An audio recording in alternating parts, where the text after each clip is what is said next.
اشرح لي صدري ويسر لي امری واحلل عقدۃ من لسانی یفقهوا قولی۔ حضرات گرامی قدر، حالات کے تقاضے کے مطابق جس طرح آج کل مہنگائی اور حکمرانوں کی زیادتیاں اور اس طرح کی چیزیں سامنے آ رہی ہیں، وہ میڈیا جو ایک دوسرے کے خلاف بولتا ہے، ایک دوسرے کی پگڑی اچھالتا ہے، لیکن ان حالات کے اندر سارے ایک بات پر متفق نظر آتے ہیں کہ جی حکمرانوں نے یہ کر دیا، حکمرانوں نے وہ کر دیا، جب تک کہ حکمران رہیں گے یہ نہیں ٹھیک ہو سکتا، وہ نہیں ٹھیک ہو سکتا، حالات خراب ہوتے جا رہے ہیں، جی پیٹرول بھی مہنگا ہو رہا ہے، جی یہ بھی ہو رہا ہے، اور سارے کا سارا پھندا اٹھا کر حکمرانوں پر ڈالا جاتا ہے۔ تو میں یہ سمجھتا ہوں کہ ان حالات کے اندر یہ چیز سمجھانا عوام کو بہت ضروری ہے کہ حکمرانوں کے خلاف بغاوت یا خروج قطعاً جائز نہیں ہے۔ اگر کسی جگہ پر آپ کو لگتا بھی ہے کہ حکمران غلط ہیں، آپ ان کی اصلاح کرنا چاہتے ہو، تو آپ کو چاہیے کہ آپ ان کے پاس جائیں، ان کو پکڑ کے الگ کسی کمرے میں لے جائیں، اکیلے میں کر کے ان کو ان کی غلطی بتائیں۔ تو اگر وہ اپنے آپ کو سدھار لیں گے تو ٹھیک ہے، نہیں تو آپ نے اپنا حق ادا کر دیا۔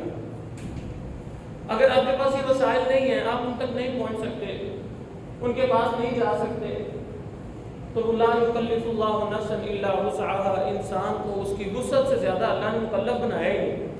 پھر اللہ آپ سے نہیں پوچھے گا کہ تو نے جا کے کیوں نہیں حکمرانوں کو سمجھایا، کیونکہ آپ کے پاس بھی نہیں ہے، آپ کے وسائل نہیں دیں گے یہ بات۔ لیکن یہ چیز قطعاً غلط ہے کہ ہم میڈیا کے اندر یا عوام کے اندر لوگوں کو اشتعال دلائیں، لوگوں کو یہ باتیں بتلائیں، حکمرانوں کے خلاف بولیں، یہ چیز قطعاً شریعت کے مقاصد کے ہی خلاف ہے۔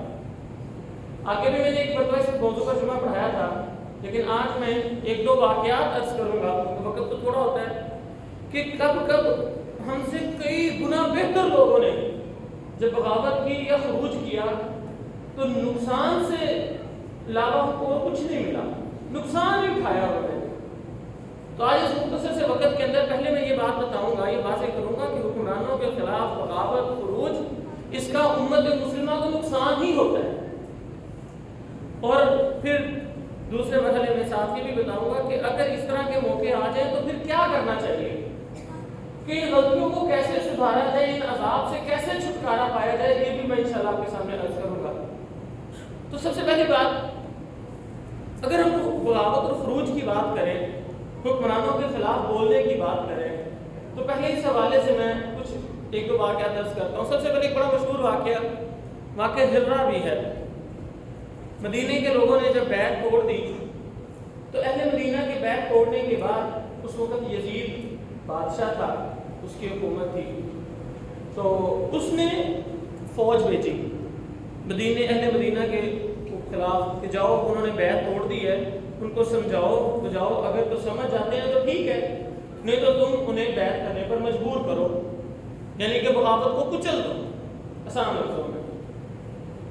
تو واقعہ ہرہ یہ اسی واقعے کو کہا جاتا ہے۔ ہوا اس طرح سے کہ اہل مدینہ نے یزید کے معاملے میں آ کے کہ یزید ٹھیک نہیں ہے، اس کے خلاف بہت ساری باتیں ہیں، تو کر کے انہوں نے بیعت توڑ دی، حالانکہ پہلے انہوں نے بیعت کی ہوئی تھی۔ جب انہوں نے بیعت توڑ دی تو بیعت توڑنے کے بعد حالات خراب ہو گئے، مطلب ظاہری بات ہے کہ وہ مدینہ یزید کی خلافت سے نکل رہا ہے، بلکہ انہوں نے جو مدینے کے اندر یزید کا گورنر تھا اس کو بھی مدینے سے باہر نکال دیا، بنو امیہ کے لوگوں کو بھی معصور کر دیا کہ یہاں پر حکومت کی کوئی ریٹ قائم نہیں ہوگی، کوئی حکومت نہیں، اور اسے گورنر کو اسے نکال دیا ہوگا۔ یعنی کہ آسان لفظوں میں اہل مدینہ نے بیعت توڑ دی اور یزید کے خلافت سے، حکومت سے باہر ہو گئے۔ اب یزید نے مسلم بن عقبہ ایک کمانڈر تھا، اس کے ساتھ فوج کو بھیجا کہ جاؤ، جا کے اہل مدینہ کو سمجھاؤ، ان کو وارننگ دو اور ان کو اچھی طرح سمجھاؤ، اگر وہ بیعت دوبارہ کر لیں تو ٹھیک ہے، پھر ان کے ساتھ نرمی کرنا، اور اگر وہ بیعت نہ کریں تو پھر ان کو مجبور کرنا بیعت کرنے پر، اور اس بغاوت کو ختم کر دو، بغاوت کو کچل دو۔ بہرحال اب ان حالات کے اندر پہلے صحابہ کا طرز عمل دیکھتے ہیں، پھر اس لشکر نے کیا کیا وہ بھی دیکھتے ہیں۔ جب یہ بیعت توڑی گئی تو عبداللہ بن عمر رضی اللہ تعالیٰ عنہ جو حضرت عمر رضی اللہ تعالیٰ عنہ کے بیٹے ہیں، انہوں نے باقاعدہ اپنے خاندان والوں کو اکٹھا کیا، اپنے بیٹوں کو، اپنے رشتہ داروں کو، جتنے قریبی کے لوگ تھے ان کو اکٹھا کر کے کہنے لگے، لوگوں، میرے رشتہ داروں، یہ بات ذہن میں رکھو، اللہ کے نبی صلی اللہ علیہ وسلم نے بیعت کو بلا وجہ توڑنے سے منع کیا۔ اب بیعت کو تم میں سے کوئی بھی نہیں توڑے گا۔ ہم نے اللہ اور اس کے رسول کے نام پر یزید کی بیعت کی تھی، اس کی حکومت کو قائم تسلیم کیا تھا۔ اگر تم میں سے کسی نے بیعت کو توڑا اور بغاوت کا ساتھ دیا تو یہ بات یاد رکھنا، عبداللہ ابن عمر کا اس کے ساتھ کوئی تعلق نہیں ہے۔ اپنے رشتہ داری کے ختم ہونے کا اعلان کر دیا کہ میرا بھی اس کے ساتھ کوئی تعلق نہیں ہوگا۔ اسی طرح عبداللہ ابن عمر رضی اللہ تعالیٰ عبداللہ ابن مطیع کے پاس بھی گئے۔ عبداللہ ابن مطیع نے کہا، جب عبداللہ ابن عمر رضی اللہ تعالیٰ کے پاس گئے تو انہوں نے کہا کہ آپ ان کے لیے سرانہ لگائیں۔ تو عبداللہ ابن عمر رضی اللہ تعالیٰ کہنے لگے، عبداللہ ابن مطیع کو، میں تیرے پاس بیٹھنے نہیں آیا، بڑے غصے سے کہ میں تیرے پاس بیٹھنے نہیں آیا، تو باغیوں کا ساتھ دے رہا، میں تجھے ایک حدیث سنانے آیا ہوں۔ وہ حدیث یہ ہے کہ میں نے رسول اللہ صلی اللہ علیہ وسلم سے سنا تھا، کل قیامت کا دن ہوگا، جن لوگوں نے اپنے خلیفے کی، اپنے بادشاہ کی بیعت کو توڑا ہوگا، اللہ رب العزت اس کے ایک جھنڈا گاڑیں گے، اور کل قیامت والے دن اللہ کے سامنے وہ آدمی کوئی عذر پیش نہیں کر سکے گا، کوئی عذر نہیں ہوگا اس کا اللہ کے ہاں۔ تو حضرت عبداللہ بن عمر رضی اللہ تعالیٰ عنہ اس طرح سمجھا کر وہاں سے چلے گئے، اور باقاعدہ لوگوں کو روکتے رہے کہ لوگوں بیعت نہ توڑو، بغاوت نہ کرو، غلط ہے۔ یہاں پر ایک چیز اور آپ کے ذہن میں یہ بات ہوگی کہ شاید عبداللہ بن عمر رضی اللہ تعالیٰ عنہ بڑے ڈر ہو گئے، کچھ اس طرح کی بات، قطعاً اللہ کی قسم ایسا نہیں۔ عبداللہ بن عمر رضی اللہ تعالیٰ عنہ اتنے بہادر اور اتنے جرئ انسان تھے، یہ وہ انسان تھے جن کے بارے میں اللہ کے نبی صلی اللہ علیہ وسلم نے خود فرمایا، عبداللہ بن عمر بڑا نیک انسان ہے۔ یہ وہ آدمی ہے جس کو حضرت عمر رضی اللہ تعالیٰ عنہ کو باقاعدہ مشورہ دیا گیا تھا کہ اپنے بیٹے عبداللہ بن عمر کو ہمارا خلیفہ بنا دیجیے۔ یہ وہ آدمی ہے جب حضرت علی اور حضرت معاویہ کے درمیان لڑائی پڑی تو دو جو حکم مقرر ہوئے تھے، ان حکم کے درمیان کتنی دیر تک یہ بحث چلتی رہی کہ ہم کیوں نہ ان دونوں کو معزول کر کے عبداللہ بن عمر کو اپنا خلیفہ بنا لیتے ہیں۔ امیر معاویہ اور حضرت علی دونوں کو معزول کر کے ہم حضرت عبداللہ بن عمر کو اپنا خلیفہ مقرر کر لیتے ہیں۔ یہ اتنے عظیم سے آدمی ہیں۔ اور رہ گئی بات، کوئی ڈر بھوک نہیں ہے، شاید آپ کو پتہ ہی نہیں کہ وفات کیسے ہوئی ہے۔ یہ باقی نے جس طرح میں نے کہا کہ اگر آپ نے کسی کو اصلاح کرنی ہے تو اس کے منہ پر جا کے آپ اس کو کہے کہ اس طرح ایسے کرو۔ تو عبداللہ بن عمر رضی اللہ تعالیٰ عنہ جب حجاج گورنر بنا تھا تو یہ بندہ حضرت عبداللہ بن عمر رضی اللہ تعالیٰ عنہ جا کر حجاج کے منہ پر کہا کرتے تھے یہ غلط ہے، یہ غلط ہے، یہ غلط ہے۔ اور حجاج چونکہ صحابہ کرام پر بھی ظلم کرتا تھا، جاہلی یوسف، وہ یہ سمجھتا تھا کہ ان لوگوں کی وجہ سے حضرت عثمان کو شہید کیا گیا، یہ ان لوگوں کو چاہیے نہیں ہم کا دفاع کرنا، بہرحال چھوٹی چھوٹی بات پر صحابہ کی مشکل کسا کرتا، ان کو سزائیں دیا کرتا۔ تو عبداللہ بن عمر رضی اللہ تعالیٰ عنہ اکثر حجاج کے معاملات پر بولا کرتے تھے، اور حجاج کو یہ بات اتنی ناپسند تھی کہ وہ کہتے تھے میں کیا کروں، اسے جان چھڑاؤں۔ انہوں نے باقاعدہ حجاج نے ایک بندے کو تیار کیا کہ تو نے کسی طرح عبداللہ بن عمر کو قتل کرنا ہے، اور اس آدمی نے پھر حج کے موقع کے اوپر عبداللہ بن عمر رضی اللہ تعالیٰ عنہ جب حج کے دوران طواف کر رہے تھے، رش کا فائدہ اٹھا کر اس آدمی نے نیچے بیٹھ کر عبداللہ بن عمر کے پاؤں میں خنجر مارا، جو پاؤں سے آر پار ہو گیا، اس نے چیر کے پاؤں کو زخمی کر دیا، جس کی وجہ سے بہت زیادہ خون نکلا اور عبداللہ بن عمر رضی اللہ تعالیٰ عنہ اسی زخم کے اندر وفات پا گئے۔ اس لیے یہ مت سمجھنا کہ وہ بڑے بزدل کو اس طرح کی بات تھی، بہادر تھے، جرئی تھے، اسی لیے حکمران کے سامنے جا کے منہ پہ بات کیا کرتے تھے۔ اور یہ بہادر بندے کی نشانی، پیچھے پیچھے باتیں جیسے ہم لوگ کرتے ہیں نا، سامنے کھڑے ہو کے بات کرنا بڑی بات ہوتی ہے۔ تو بہرحال مختصر یہ عبداللہ بن عمر کا میں نے طرز عمل آپ کے سامنے رکھا۔ اسی طرح سیدنا سعید بن مسیب، یہ بہت مشہور تابعی ہیں، بڑے واقعات میں مشہور ہیں، بہت بڑے محدث بھی تھے، تو یہ مدینے کے اندر موجود تھے۔ انہوں نے بھی لوگوں کو بہت زیادہ روکا کہ یہ کام نہ کرو، بیعت نہ توڑو۔ بہرحال مختصر یہ کہ جب فتنہ آتا ہے نا تو لوگ پھر سنتے کام ہیں۔ ابھی بھی جب فتنہ آتا ہے لوگ پھر دیکھ لو عوام اس وقت بھی اکثریت جہالت کی طرف ہوتی ہے، بہت کم لوگ ہیں جو اصلاح کی طرف آتے ہیں، صحیح مسئلے کی طرف آتے ہیں، حقیقت کو ڈھونڈتے ہیں، ایسا بہت کم ہوتا ہے۔ اسی لیے اللہ تعالیٰ نے جگہ جگہ قرآن مجید میں اکثریت کی نفی کی ہے اور کم لوگوں کی تعریف کی ہے، کہ بہت کم لوگ ہیں جو شکر گزار ہوتے ہیں، بہت کم لوگ ہیں جو غور و فکر کرتے ہیں، بہت کم لوگ ہیں جو صحیح ایمان والے ہوتے ہیں۔ اکثریت ہمیشہ جاہلوں کی بنی ہوئی ہے۔ ہم میں سے بھی دیکھ لیں، اکثریت کو نہ عقیدے کا پتہ ہے، نہ سنت بدعت کی پہچان، نہ نماز کا پتہ، اکثریت دین سے دور ہے، اور یہ اکثریت کا یہی حال ہوتا ہے۔ بہرحال مختصر یہ کہ یہ طرز عمل تھا، لیکن جب بیعت توڑی گئی، مسلم بن عقبہ اپنی فوج کو لے کر یزید کی طرف سے جب مدینہ کے قریب آیا، اس نے مدینہ کا محاصرہ کر دیا، گھیرا کر دیا۔ جب اس نے گھیر دیا مدینہ کو، تو اس نے اعلان کیا کہ لوگوں، میں تمہیں وارن کر رہا ہوں، تنبیہ کر رہا ہوں کہ تم بیعت کو نہ توڑو، دوبارہ توبہ طائب ہو کر بیعت کو کر لو، اس طرح حکومت کے خلاف بغاوت اور خروج نہ کرو۔ بہرحال لوگ نہیں مانے، ایک دن، 2 دن، 3 دن تک مسلم بن عقبہ اہل مدینہ کے گرد اپنی فوج کو لے کر کھڑے رہے، کیونکہ یہ بات اپنے ذہن میں رکھیے گا، ہم لوگوں کی نسبت وہ لوگ کہیں گنا اچھے تھے۔ یہ میں بات اپنی طرف سے نہیں کر رہا، کیونکہ اللہ کے نبی صلی اللہ علیہ وسلم نے فرمایا تھا خیر القرون کرنی، سب سے بہترین زمانوں میں سے سب سے بہترین زمانہ میرا زمانہ ہے۔ تمام زمانوں میں سے سب سے بہترین زمانہ میرا زمانہ ہے، میرے صحابہ کا زمانہ ہے، اور اس کے بعد ان کا۔ تو یہ صحابہ کرام تو بھی موجود تھے، تابعین بھی موجود تھے، ہم لوگوں کی نسبت وہ کئی گنا ایماندار تھے۔ بہرحال مختصر یہ کہ جب انہوں نے محاصرہ کیا ہوا ہے، 3 دن گزر گیا۔ اب یہ دن کیوں گزرے؟ بات کہنے کا مقصد یہ کہ وہ ہم سے بہتر مومن تھے، ان کے دل میں مدینے کی محبت کیوں نہ ہو؟ ہم لوگ گئے گزرے مسلمان ہیں، تو ہمارے دل میں مدینے کی اتنی محبت ہے، ان کے دل میں بھلا نہیں ہوگی؟ کیونکہ اللہ کے نبی صلی اللہ علیہ وسلم نے دعا کر کے مدینے کی حرمت کو قائم کیا، جس طرح حضرت ابراہیم علیہ السلام کی دعا سے اللہ نے مکے کو حرمت والا بنایا، رسول اللہ صلی اللہ علیہ وسلم کی دعا سے اللہ نے مدینے کو حرمت والا بنا دیا۔ یہی وجہ تھی حضرت عثمان رضی اللہ تعالیٰ عنہ کہتے تھے کہ لڑائی نہیں کرنی مدینے میں، یہاں پہ لڑائی نہ ہو، میرے نبی کی مدینے کی حرمت خراب نہ ہو۔ بہرحال 3 دن گھیرا تنگ کرنے کے بعد تیسرے دن پھر انہوں نے حملہ کیا، اور اہل مدینہ یہ جنگ ہار گئے، مسلم بن عقبہ جنگ جیت گیا۔ اس کے بعد مدینے کے حالات کنٹرول میں آ گئے، جن لوگوں نے بغاوت کی تھی بہت ساروں کو قتل کر دیا گیا، بہت ساروں کو سزا ملی، اور بہت سارے لوگ دوبارہ بیعت کر کے شامل ہو گئے۔ اب یہاں پر بہت ساری باتیں جھوٹ پھیلائی جاتی ہیں۔ پہلا جھوٹ یہ کہا جاتا ہے کہ جی ہزاروں لوگ، ہزاروں صحابہ شہید ہوئے، جھوٹ ہے، قطعاً جھوٹ ہے۔ عمر واقدی جو اس واقعے کو بیان کرتا ہے، پرلے درجے کا موضوع اور من گھڑت واقعے بیان کرنے والا ہے، جبکہ اس کے مقابلے میں صحیح سند کے ساتھ جو چیز ثابت ہے وہ یہ، کسی نے محدث غالباً امام حسن بصری سے پوچھا تھا کہ کتنے لوگ فوت ہوئے تھے، تو انہوں نے کہا تھا 600 سے 700 لوگ مدینہ اعتبار کے حرہ میں شہید ہوئے، 600 سے 700 لوگ ٹوٹل۔ بہرحال دوسری بات کہی جاتی ہے کہ مدینہ کے اندر حرمت کو پامال کیا، ہزاروں عورتوں کو کے ساتھ زیادتی کی گئی، ان کو حملہ کیا گیا، قطعاً جھوٹ ہے، کسی صحیح سند سے ثابت نہیں۔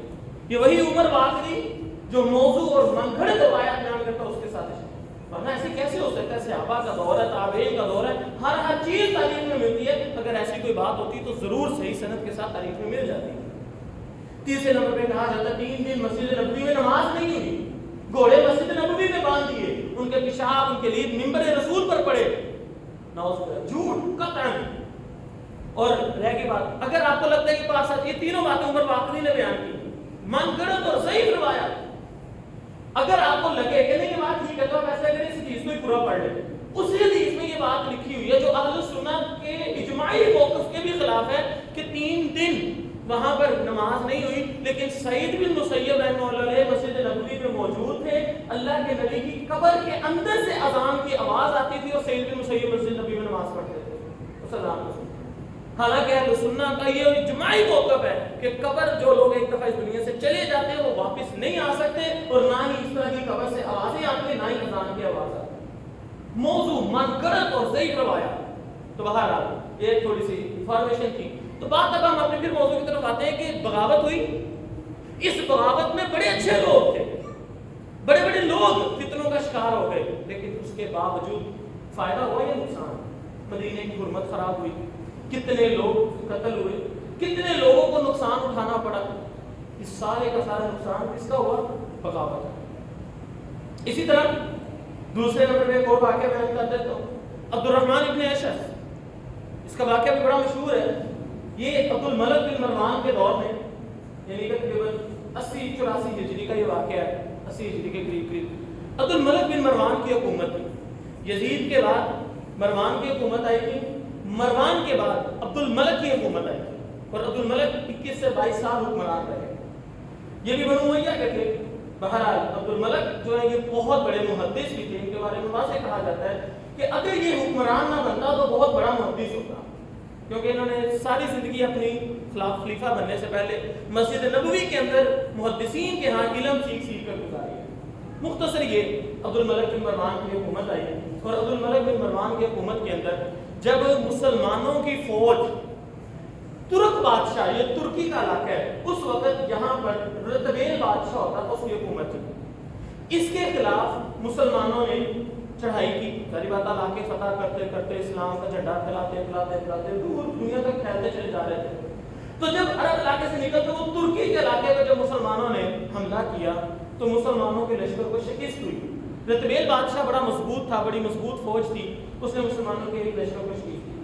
مسلمانوں نے دوبارہ منظم ہو کر اس کے اوپر حملہ کیا, پھر شکست ہوئی. تیسری دفعہ بہت بڑی فوج لے کر مسلمان جب سامنے آئے تو لڑتے رتبیل بادشاہ کو شروع میں بڑا نقصان ہوا, لیکن رتبیل بادشاہ ایک چال کے ذریعے نقصان اٹھاتے پیچھے آ گیا. پیچھے آتے پہاڑوں کی وادی کے اندر اس نے مسلمانوں کی فوج کو گھیر لیا, رستہ دیا, فوج پیچھا کرتی اس کو لگا یہ ہاتھ جا رہا, کرتے پہاڑوں کے درمیان گر گئے. اب 30,000 فوجی مسلمان وہاں پر جو موجود گر گئے. رتبیل بادشاہ نے ان سب کو قتل کر دیا. اس طرح مسلمانوں کی فوج کا یہ بہت بڑا نقصان تھا, تو بڑا مضبوط بادشاہ تھا. اب اس کے خلاف یہ مہم کامیاب نہیں ہو پا رہے. اس موقع پر حجاج بن یوسف, اس کی باقی کمیاں بتائیاں ایک طرف ہے, لیکن یہ بہت لڑائی کا شوقین تھا, خلافت کو پھیلانا چاہتا تھا, اور اس کے علاوہ جہاد کا بہت زیادہ شوقین تھا. محمد بن قاسم کا یہ سسر ہے, محمد بن قاسم کا یہ چچا بھی لگتا ہے, سسر بھی لگتا ہے, چچا بھی لگتا ہے. محمد بن قاسم جو سندھ میں فتح کرنے کے لیے آیا تھا, اس کو بھی حجاج بن یوسف نے بھیجا تھا یہاں پر. بہرحال مختصر یہ بہت بڑا کمانڈر تھا.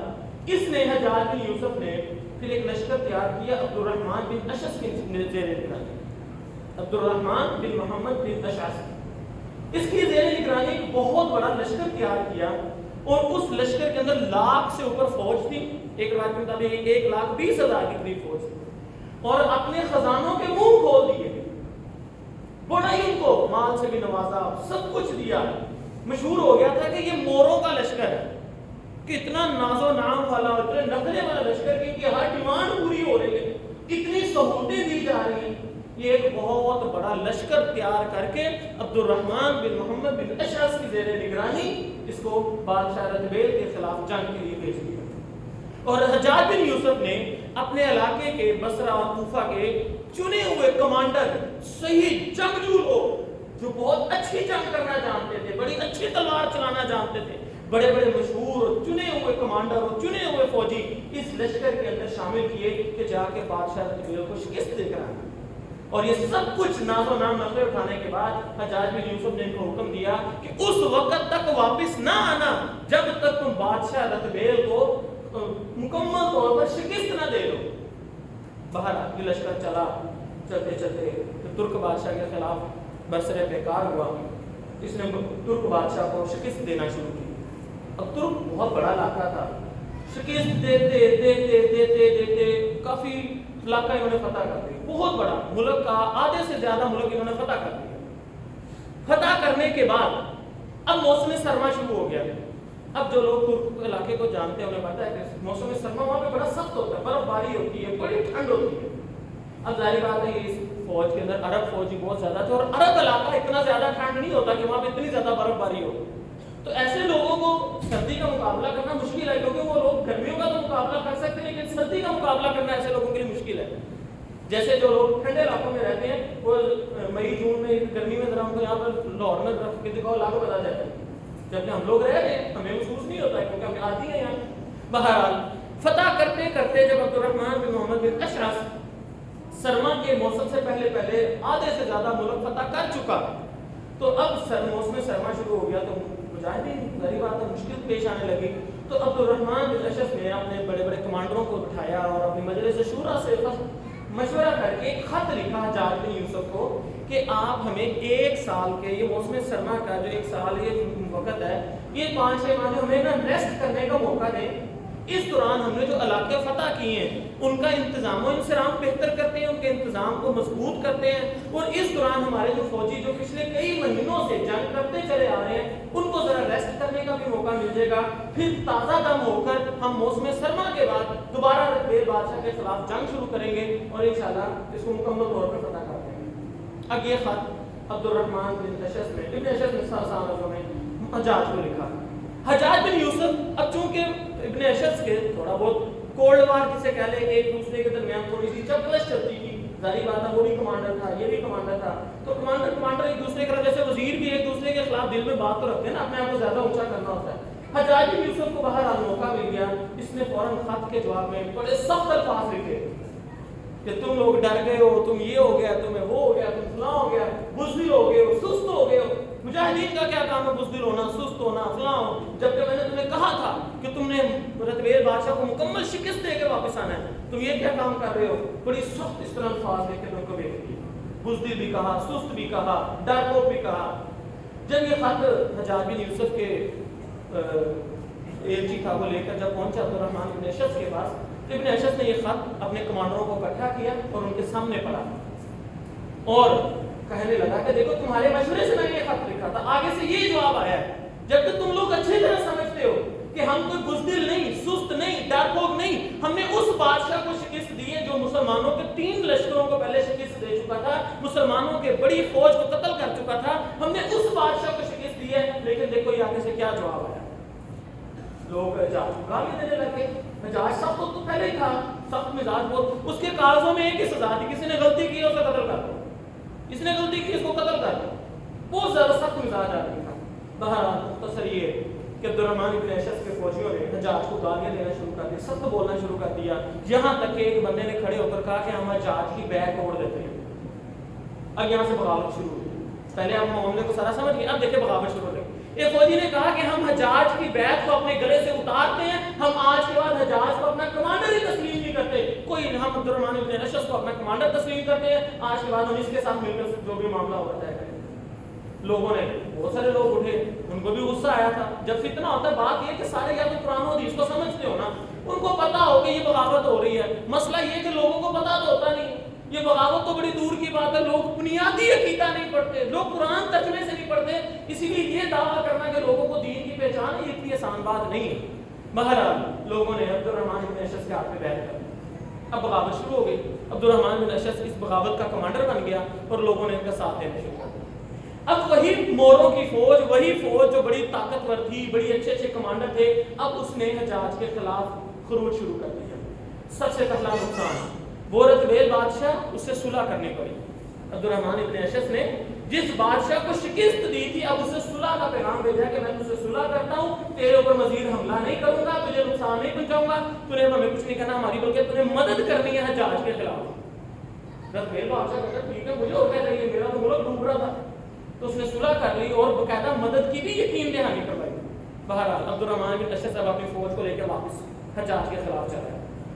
جاتے ہی بصرے میں داخل ہوا، بلکہ خراسان کا جو بادشاہ تھا ابن مہلک، اس نے اس کو روکا بھی کہ نہ کر ایسے. اس نے پہلے اس کو بھی ساتھ ملانے کی کوشش کی ابن اشعث سے، لیکن وہ ساتھ نہیں ملا.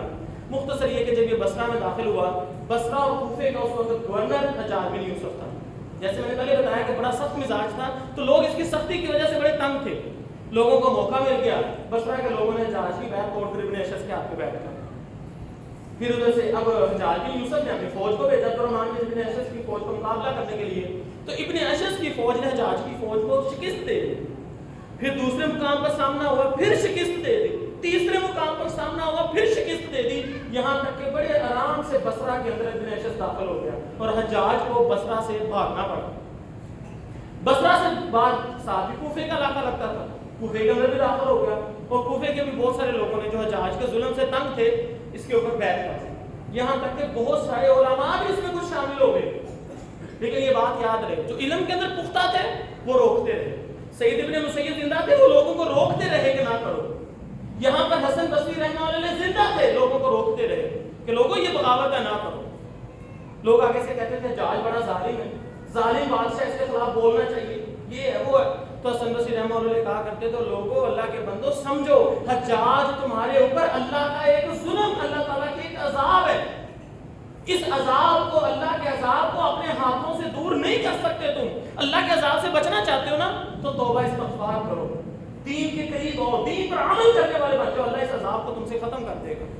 اللہ کے عذاب کو ہاتھوں سے نہیں ٹالا جاتا، اللہ کے عذاب کو دعاؤں سے ٹالا جاتا ہے. اللہ کے عذاب کو توبہ طائب ہو کر ٹالا جاتا ہے. انبیاء کرام کی زندگی پڑھ کر دیکھ لیں، جب حضرت یونس علیہ السلام کی قوم پر بھی عذاب آنے لگا، انہوں نے توبہ طائب کی، اللہ کا عذاب ٹال لیا. بہرحال لوگ نہیں مانے. اب یہ فتنہ زور پکڑتا گیا، یہاں تک کہ کوفے اور بصرے کے اوپر عبد الرحمن ابن اشعث کی حکومت قائم ہو گئی. اب ادھر سے عبد الملک بن مروان. اب جب یہ بہت سارے 80 مار کے ہوئے، 80 مار کو عبد الرحمن ابن اشعث کا فتح پاتا رہا، یہاں تک کہ عبد الرحمن ابن اشعث اتنا مضبوط ہو گیا، جب علماء اس کے ساتھ اور قرآن کرام اس کے ساتھ ملے جو حجاج سے تنگ تھے، تو یہاں تک کہ اس وقت عبد الملک بن مروان کے خلاف بھی لوگوں نے بغاوت کر دی کہ اصل میں تو حجاج کا بادشاہ تو عبد الملک بن مروان ہے نا، عبد الملک بن مروان کی حکومت کو نہیں مانتے، اس کی بیعت بھی اپنے گلے سے اتارتے ہیں، آج کے بعد ہمارا حکمران عبد الرحمن ابن اشعث ہوگا. اب عبد الملک بن مروان کو پریشان کہ ان کا تو صرف اور صرف یہ مطالبہ تھا کہ حجاج کو ختم کر دو، اور میں نے ان کا مطالبہ مان بھی لیا ہے کہ ٹھیک ہے میں حجاج کو معزول کر دیتا ہوں، اور کوفے کے اوپر، بصرے کے اوپر، اور جتنا بھی ترک علاقہ ابن اشعث نے فتح کیا، میں ابن اشعث کو اس کا گورنر بناتا ہوں. لیکن ابن اشعث کے کمانڈروں نے کہا تو طاقتور ہو گیا، تیرے پاس اتنی فوج ہے، تو اس میں بس نہ کر، تو اب حکومت لے، عبد الملک بن مروان کو ختم کر دے خلافت سے. بہرحال مختصر یہ کہ انہوں نے اعلان کیا کہ نہیں، ہم تو عبد الملک کو بھی نہیں مانتے، خلیفہ کو بھی نہیں مانتے، بادشاہ کو بھی نہیں مانتے، ختم. اب عبد الملک بن مروان کے خلاف اب عبد الملک نے بھی پوری کوشش کی، فوج تیار کر کر کے بھیجتا رہا. تقریباً پورے 2 مہینے تک، 1.5 سے 2 مہینے تک یہ جنگیں جاری رہی، آپس میں لڑائیں. حجاج بن یوسف کئی تھا کہ بس ہار جاتا اور ان کا لشکر اس پہ غالب آ جاتا کہ ایک دن حجاج بن یوسف بڑے سوچ و بچار کے ساتھ کہ میں کس طرح ان پر حملہ کروں گی، ختم ہو جائے. حجاج بن یوسف اس نتیجے پر پہنچا کہ اس کے لشکر کے اندر وہ جو ایک بٹالین علماء کرام اور قرۂ کرام کی ہے نا، وہ بڑی مضبوط ہے، وہ لوگوں کو جنگ پہ ابھارتے ہیں. اگر میں نے کسی طرح علماء قرۂ کرام کو ختم کر دیا نا، تو پھر یہ لشکر تتر بتر ہو جائے گا. اگلے دن حجاج بن یوسف نے اپنی بہترین کمانڈر چن کر اس بٹالین کے اوپر حملہ کروایا جس کے اندر علماء اور قرآن کرام موجود تھے. جیسے ہی وہ بٹالین ہاری، وہ علماء وہ قرآن کرام، وہ جو فوج کا ایک گروہ ہوتے تھے نا، دائیں سائڈ پہ لشکر، بائیں سائڈ پہ لشکر، لشکروں کے گروہ بنے ہوتے تھے. جیسے ہی وہ علماء والی بٹالین جنگ ہاری، عبد الرحمن ابن اشعث کی فوج تتر بتر ہونا شروع ہو گئی. وہ ڈر گئے، ان کو لگا ہم جنگ ہار گئے ہیں، اور وہ جنگ جو جیتے جیتے وہ ہارنے لگے، فوج ساری تتر بتر ہو گئی. اب حجاج بن یوسف نے کہا کہ ابن اشعث کو لازمی پکڑو. ابن اشعث بصرہ سے بھاگا، کوفہ سے نکلتے ہوئے خراسان سے نکلتا ہوا رتبیل بادشاہ کے پاس چلا گیا. وہی بادشاہ جس کے خلاف اس نے حکومت کی توڑی تھی، اس سے علاقے فتح کیے تھے، اب اسی کے پاس جا کر بھیک مانگ رہے کہ مجھے پناہ دے دو. رتبیل بادشاہ نے بہرحال صلح چونکہ کی ہوئی تھی، اس کو پناہ دے دی. اب ذرا غور کریں، اب حجاج بن یوسف نے اب عبد الرحمن ابن اشعث کو پکڑنے کے لیے خط لکھا رتبیل بادشاہ کو کہ عبد الرحمن ابن اشعث کو میرے حوالے کر دے، ورنہ میں خود اپنا لشکر لے کر تیرے ملک کے اوپر چڑھائی کر دوں گا اور زمین تیرے اوپر تنگ کر دوں گا. اس نے آگے سے ایک ڈیمانڈ کی کہ میرے کچھ سالوں کا خراج معاف کر دو یا کم کر دو. بہرحال صلح ہو گئی اور رتبیل بادشاہ نے خود ہی، جس نے پناہ دی ہوئی تھی، عبد الرحمن ابن اشعث کو بیڑیاں بنا کر حجاج بن یوسف کے پاس بھیجنے کے لیے قید کر دیا. اب جو فوجی جنہوں نے لے کر جانا تھا، رستے میں جس جگہ پہ پڑاؤ ڈالا ہوا تھا، عبد الرحمن ابن اشعث بیڑیاں پہنی ہوئی ہیں، اس نے اونچی جگہ سے گزر رہے تھے، وہاں سے چھلانگ ماری اور خودکشی کر لی. بہرحال رتبیل بادشاہ اس کا سر کاٹ کر حجاج کی خدمت میں بھیج دیا کہ میں نے تیرا بندہ تجھے بھیج دیا. اب مختصر اس کے نتائج کی طرف آتے ہیں. سب سے پہلے عبد الرحمن ابن اشعث کتنا بڑا کمانڈر ہے کہ جس سے حجاج بن یوسف جیسا کمانڈر بھی خار کھا رہا ہے. اتنا بڑا کمانڈر اور اتنے بڑے بادشاہ کو شکستیں دینے والا، مسلمانوں کی فتوحات کو بڑھانے والا، لیکن جب بغاوت اور خروج پہ نکلا اللہ کی برکت اٹھ گئی. اب دیکھو کیا ہوا, وہ آدمی پہلے تو صرف اب گنہگار تھا بغاوت کے معاملے میں, چلو توبہ طائب ہو جاتا, معافی ہو جاتی. اب اللہ تعالیٰ نے ایسی دین کی بے برکتی اس پہ ڈالی, ایسی دین کی دوری اس پر غالب آئی کہ اپنی خودکشی کر لی. خودکشی کرنے والا بندہ جنت میں کہاں جائے؟ باہر اپنی سزا بھگتے گا. اللہ کے نبی صلی اللہ علیہ وسلم نے فرمایا انسان جس چیز کے ساتھ خودکشی کرے گا قیامت والے دن اپنے آپ کو جہنم میں بھی اسی چیز سے سزا دیتا رہے گا. بہرحال پھر دوسری چیز, دوسرا نقصان, وہ عبد الرحمن ابن اشعث جو رتبیل بادشاہ کو ناکو چنے چموا چکا تھا, بعد میں اسے بھیک مانگ رہا پناہ کی. دوسرا نقصان پڑا.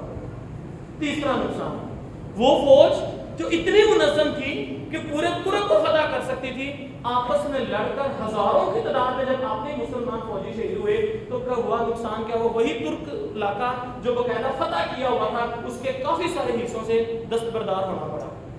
کتنا مالی نقصان ہوا, کتنا زیادہ جانی نقصان ہوا, کتنے علماء فوت ہوئے. امام شافعی رحمہ اللہ علیہ اس کا جہاد کے ساتھ بڑے اچھے تعلقات تھے, یہ بھی اس بغاوت میں شامل ہو گیا تھا.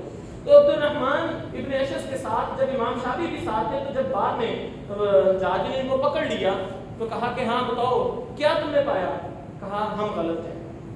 امام شافعی نے صاف کہا کہ میں غلط تھا, میں سمجھتا تھا کہ آپ بہت زیادہ سخت مزاج ہیں, اس وجہ سے ہم نے ان کا ساتھ دیا, لیکن میں سمجھتا ہوں کہ ہم نے غلطی کا ساتھ دیا اور وہاں پر جانے کے بعد ہم نے کوئی نیکی کا کام نہیں حاصل کیا, نہ دنیا کو صحیح کر سکے نہ آخرت کو صحیح کر سکے. بہرحال ہم نے آپ کو اچھا پایا. مختصر یہ کہ اس کو امام شافعی رحمہ اللہ علیہ کو حجاز میں چھوڑ دیا. لیکن بہت سارے علماء کرام جو بغاوت میں شریک تھے, جو اس کو صحیح سمجھتے تھے, اس نے قتل بھی کر دیا. لیکن مختصر یہ کہ اب آپ یہ دیکھیں کہ ایک اتنا بڑا لشکر جو مسلمانوں کی فتوحات کا علامت بنی ہوئی تھی, مسلمانوں کی طاقت تھی, خروج اور بغاوت میں آ کے کس طرح ذلیل و رسوا ہو گیا. اسی طرح مسلمانوں کی جب بھی ہسٹری پڑھ کے دیکھ لیں, آج ہم سب لوگ آج کے دور میں ہم سب اٹھتے ہیں, احتجاج کرنا شروع کر دیتے ہیں, سڑکوں پہ نکلتے ہیں. عوام اکٹھی کرنا شاید اتنا مشکل نہیں ہوتا, اگر کوئی ایک اچھا بیانیہ ہو جائے لوگوں کو پاگل بنانے کے لیے تو عوام تو اکٹھی ہو جاتی ہے. لیکن اس اشتعال زدہ لوگوں کو قابو رکھنا بڑا مشکل ہوتا ہے. جیسے وہ سانحہ جڑا والا میں ہوا, میں خیر اس پہ بات نہیں کر رہا, لیکن اشتعال جب لوگ اکٹھے ہوں گے پھر رستے بھی بلاک ہوں گے, مسلمان تکلیف میں بھی آئیں گے, مسلمانوں کے رستے بند ہوں گے, پھر مسلمانوں کی دکانیں بھی خراب ہوں گی, مالی نقصان بھی ہوگا. یہ سارا نقصان آپ کو کرتے حکمرانوں نے اپنی جیب سے ادا کرنا ہے. یہ سب آپ ہی کے اوپر ٹیکس لگتے ہیں, آپ ہی جیبوں سے نکلے گا. تو میرے بھائیوں مختصر یہ کہ اسلام میں حکمرانوں کے خلاف بغاوت کی کوئی گنجائش نہیں ہے. آپ نے غلط سمجھتے ہو, اس کے پاس جا کے اس کی اصلاح کرو. امام احمد بن حنبل کو 11 سال جیل میں رکھ کے مارا گیا. 11 سال. ایک مرتبہ امام احمد بن حنبل سے کسی نے پوچھا کہ اگر اللہ آپ کو کوئی ایک دعا ایسی دے کہ جو لازمی قبول ہو گیا, اب اللہ سے کیا دعا کرو گے؟ اب دیکھو اتنے سالوں سے وہ جیل میں ہیں. تو امام احمد بن حنبل یہ کہہ سکتے تھے میں اللہ سے دعا کروں گا اللہ اپنی جیل سے آزادی دے دے. تو امام احمد بن حنبل کہنے لگے اگر مجھے ایک ایسی دعا مل جائے جو لازمی قبول ہوگی تو وہ دعا میں حکمرانوں کے حق میں کروں گا کہ اللہ ہمارے حکمرانوں کو ہدایت نصیب فرما. کیونکہ اگر حکمران ٹھیک ہو گئے تو پوری کی پوری عوام کے اندر بادشاہ روح کی مانند ہوتا ہے, تو بڑی حد تک عوام بھی ٹھیک ہو جاتی ہے. تو بہرحال مختصر یہ کہ میرے بھائیوں, اگر آپ کو لگتا ہے آپ کے حکمران کسی جگہ پر غلط ہیں, ان سے زیادتیاں ہو رہی ہیں, تو پہلی بات سب سے پہلا کام آپ ان کے پاس جا کے ان کی اصلاح کریں. نہیں جا سکتے دعا کریں. کتنے لوگ ہیں میں سے جنہوں نے ہاتھ اٹھا کے کبھی دعا کہ اللہ ہمارے حکمرانوں کو ہدایت نصیب فرما, اللہ ہمیں اچھے حکمران نصیب فرما. دوسری بات یہ بات یاد رکھو, جب اللہ کا عذاب آتا ہے نا تو عذاب کے خلاف احتجاج نہیں ہوتا. کسی آدمی نے اپنے جلاد کے خلاف کبھی احتجاج کیا کہ اس جلاد نے مجھے پھانسی چڑھانا ہے؟ نہیں, یہ جلاد اللہ نے ہم پر مقرر کیے ہمارے دین کی دوری کی وجہ سے. ایمانداری سے بتائیں ہم دین کو کتنا سمجھتے ہیں؟ قرآن ہمیں نہیں آتا. ایک بندے نے قرآن ترجمے سے نہیں پڑھا, احادیث کو ایک بھی نہیں پڑھی, وہ کیسے دعویٰ کر سکتا ہے کہ اس کو دین کی سمجھ ہو جائے؟ صرف تقریروں پہ بھروسہ کر کے بیٹھے ہو, صرف تقریروں پر, جس کے بارے میں اللہ کے نبی صلی اللہ علیہ وسلم نے فرمایا البیان السحر, بیان تو جادو ہوتا ہے, یہ تو لوگوں پر اثر کر جاتا ہے. کوئی آج تو میری بات سنو گے, ہو سکتا ہے میرے جادو میں آ جاؤ, کل کو کسی اور بندے کی بات سنو گے اس کی جادو میں آ جاؤ گے. بیان تو جادو ہے. دین قرآن و سنت کا نام ہے, دین قرآن و حدیث کا نام. اللہ کی قسم کھا کے کہتا ہوں دین کے ساتھ مخلص ہو, دین سمجھنا چاہتے ہو قرآن کو پڑھو، احادیث کو پڑھو، ٹائم نکالو، زیادہ نہیں، 1 سال اگر بندہ، جس طرح ہم اسکول اکیڈمی کالج میں محنت کرتے ہیں نا، صرف 1 سال مدرسے میں محنت کر لے تو پورے قرآن کا ترجمہ بھی پڑھ سکتے ہیں اور کوئی نہ کوئی حدیث کی بنیادی کتاب بھی پڑھ سکتے ہیں، صرف 1 سال میں۔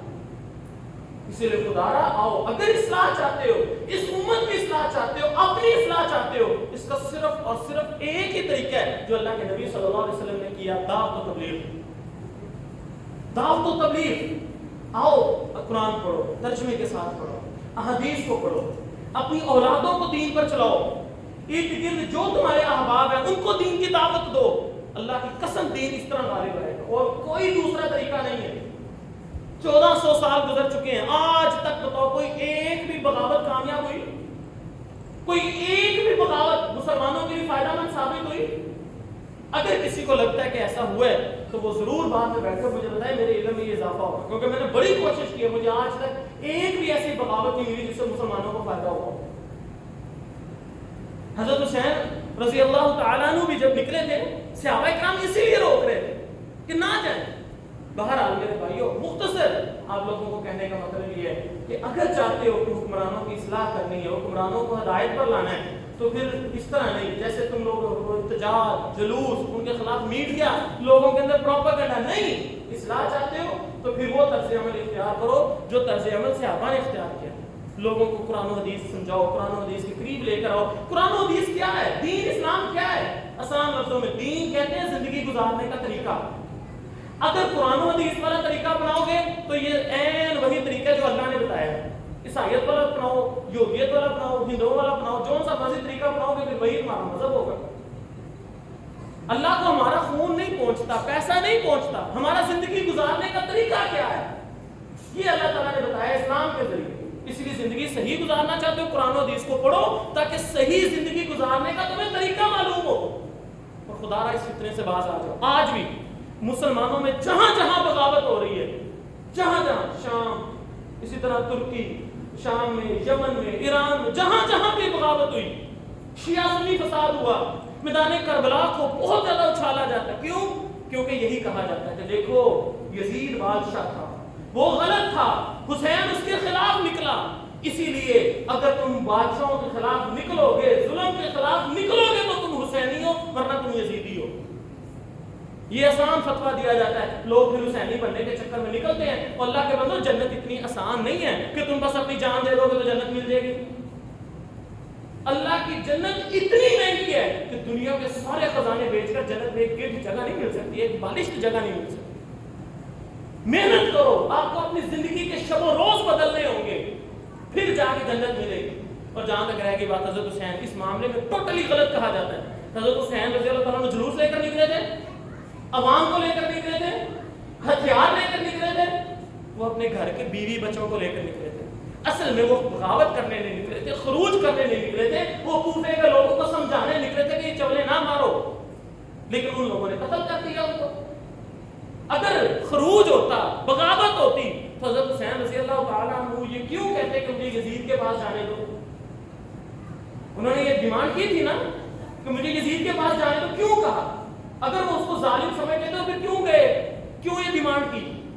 اسی لیے خدا را حقیقت کو سمجھو، حقیقت یہ نہیں ہے، حقیقت یہ ہے حضرت حسین رضی اللہ تعالیٰ عنہ اللہ کے نبی صلی اللہ علیہ وسلم کے نواسے ہیں۔ اس امت کے تمام نوجوانوں کے جنت کے سردار حسن حسین، اتنا بڑا رتبہ ایسے تو نہیں نہ ملے گا۔ ان کے دل کے اندر امت کے لیے جذبہ تھا، وہ سمجھانے نکلے تھے کوفے والوں کو، اسی لیے وہ اکیلے نکلے تھے، ورنہ اگر جنگ کی نیت ہوتی تو مکے سے فوج کو لے کر نکلتے۔